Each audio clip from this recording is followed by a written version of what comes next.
માનવ સેવા ચેરિટેબલ ટ્રસ્ટમાં આપણા વડીલ શ્રી વિઠ્ઠલ કાકા જે હાલ મહુવા અને હાલ સુરત રહેશે અને દાદાના આજે 85 વર્ષ પૂરા થતા તેમના સહપરિવાર 2 દીકરા અને 4 દીકરીઓ સંયુક્ત પરિવાર ફાર્મ હાઉસ હોટલમાં પણ બર્થડે ઉજવી શકે એમ હતા, પણ માનવ સેવા ચેરિટેબલ ટ્રસ્ટની અંદર જે પ્રભુજી ભાઈઓ અને બહેનો નિરાધાર પીડિત પ્રભુજીઓ છે, તો દાદા અને તેમના પરિવારનું એવું કહેવાનું હતું કે આપણે દરેક પ્રભુજીને સાંજનું ભોજન કરાવી.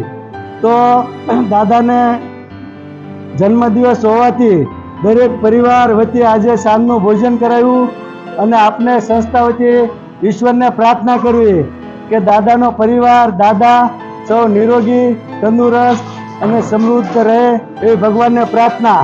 તેમના દીકરા, તમારું નામ શું?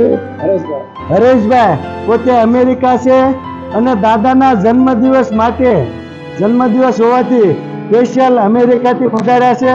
તો આપણે શ્રી હરેશભાઈને કહેવી કે 2 શબ્દ સંસ્થા વિશે બોલશે. સંસ્થામાં સારું કામ છે તમારું, ચોખ્ખાઈ સારી છે ને પ્રભુજીને બધાને સારી રીતે રાખો છો. અમને જોઈને ઘણો આનંદ થયો. તમે જે કામ કરી રહ્યા છો, ગમે એટલા રૂપિયા માણસ પાસે હોય પણ આ કામ કરવું બહુ ઈઝી નથી.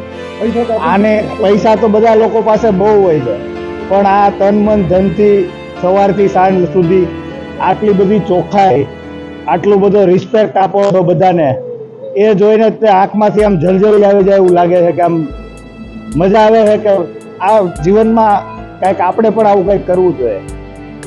આવી મારી ભગવાનને પ્રાર્થના છે કે ઘણા લોકો આમાં જોડાય અને અહીંયા આવે અને જોવે કે આ સંસ્થા શું કામ કરી રહી છે.